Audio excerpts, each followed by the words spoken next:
महाशिवरात्रि भगवान शिव और माता पार्वती को समर्पित बड़ी ही पवित्र रात मानी जाती है। इस पर्व का धार्मिक और आध्यात्मिक महत्व बड़ा ही गहरा है। ये वही रात है जहाँ शिव मतलब चेतना और पार्वती मतलब शक्ति का मिलन हुआ था, जिससे सृष्टि का सबसे बड़ा संतुलन बना। हम सभी लोग ये मानते हैं कि शिवरात्रि की रात भगवान शिव की पूजा, साधना और भक्ति के लिए सही समय होता है। ये त्यौहार हर साल फाल्गुन महीने की कृष्ण पक्ष की चतुर्थी को मनाया जाता है। अब बात आती है कि शिवरात्रि कब है। हमारे सामने दो तारीख हैं, 15 फरवरी और 16 फरवरी। कब सही शिवरात्रि है, कब हमें व्रत रखना है, कब पूजा करनी है, तो हिंदू पंचांग के अनुसार महाशिवरात्रि 15 फरवरी 2026 को मनाई जाएगी। उज्जैन के महाकालेश्वर मंदिर में भी महाशिवरात्रि का पर्व 15 फरवरी 2026 को ही मनाया जाएगा, अर्थात 15 फरवरी से ही सुबह व्रत प्रारंभ हो जाएगा।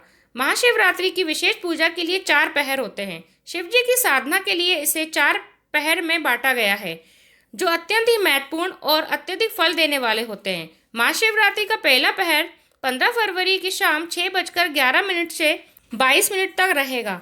इस पहर में आप संकल्प ले सकते हैं। आप आसन पर बैठ सकते हैं, सामने शिवलिंग या शिवजी की मूर्ति रख सकते हैं, हाथ में जल लेकर संकल्प कर सकते हैं कि 108 या 1008 बार ओम नमः शिवाय का जाप का महामंत्र करूंगा।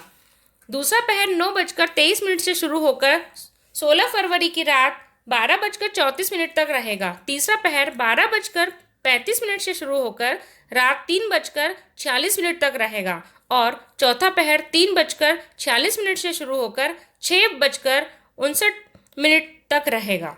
अब बात आती है कि इन चारों पहर में पूजा कैसे की जाए। क्या रात भर जागना जरूरी है?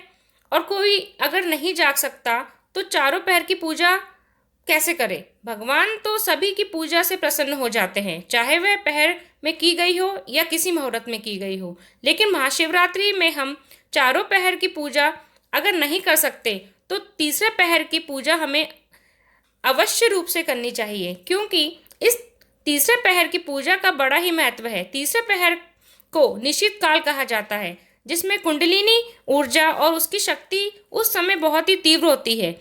इस पहर में आप ओम नमः शिवाय का जाप 108 बार कर सकते हैं। इस समय एक बार के मंत्र का फल 100 मंत्र के बराबर होता है और 108 बार जाप करना मतलब 1800 जाप के बराबर होता है। भगवान शिव की यह रात विशेष फल देने वाली होती है। इस रात शक्ति और ऊर्जा संचार बहुत ही तेज होता है।